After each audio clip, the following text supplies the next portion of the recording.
Chicago, June 1997. The Bulls trainer walks into Michael Jordan's hotel room the morning of Game 5. Jordan is curled on the bathroom floor, barely conscious.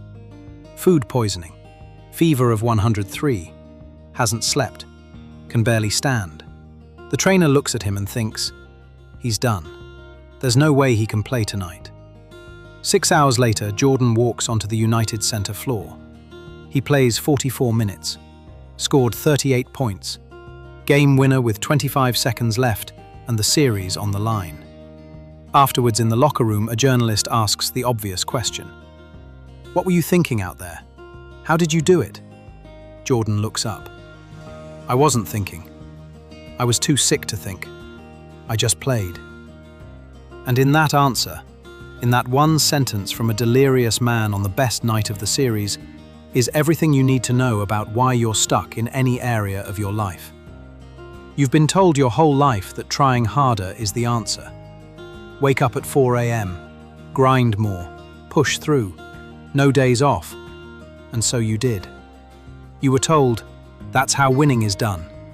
You worked harder, you pushed more, you tried everything, you never stop. And the number in your account keeps coming back to the same place.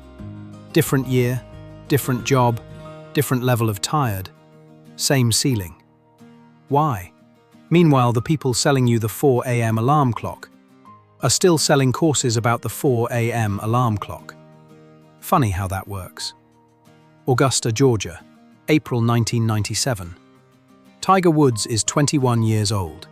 He's standing on the 18th fairway at the Masters, leading by 12 strokes, the largest winning margin in tournament history. Afterwards, in the press tent, a journalist leans forward. What were you thinking on that final hole, Tiger?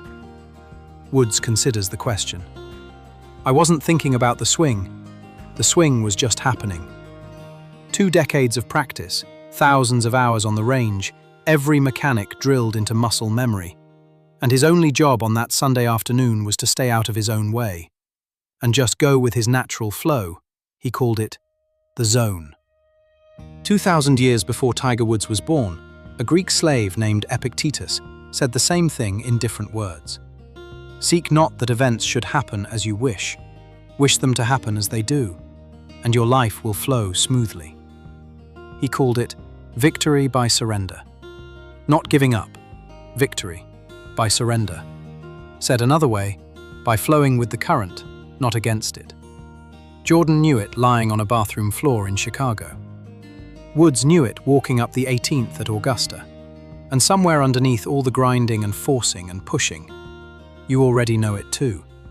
And you had succeeded using the flow so many times before, without even realizing it. Maxwell Maltz had a patient, successful man, good income, smart. Every day he checked the price of one stock.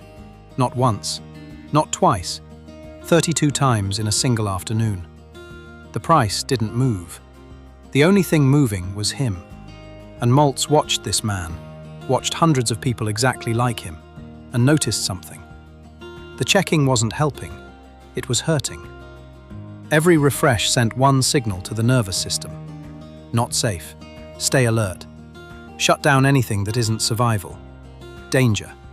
And in survival mode, the part of you that generates ideas, sees opportunities, navigates toward goals, goes completely dark. It stops working. It gets shut off. That's the lie they tell you. That success is in the tension, the pushing, the struggle. Because the body doesn't know you're checking a stock price. It just knows you won't stop gripping. It just knows you're tense and fighting. And a clenched fist can't catch anything. Have you ever played with a Chinese finger trap? Slide your fingers in. Pull to get free. It tightens. Pull harder. Grip stronger. There is only one way out. Push inward. Relax.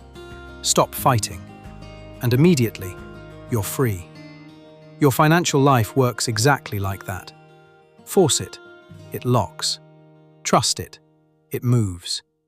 Jordan proved it with a 103-degree fever. Woods proved it at Augusta. Epictetus proved it in a Roman cell 2,000 years ago. You already know this is true because you felt it, not during hour 3 of staring at the same spreadsheet.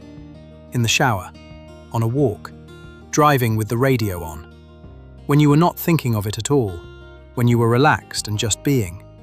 And suddenly, the answer that 3 days of forcing couldn't produce just arrives. Fully formed, clear, obvious. That's not luck.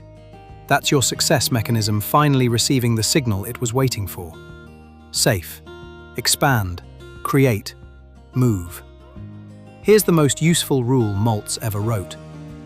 Do your worrying before you place the bet, not after the wheel starts spinning.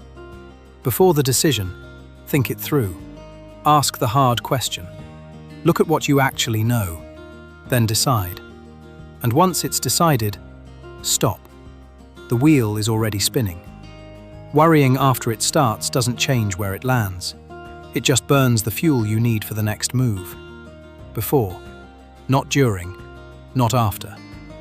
Place the bet, trust the wheel, walk away, and just go with the flow. Because you can handle anything, just like you have 1,000,000 times before.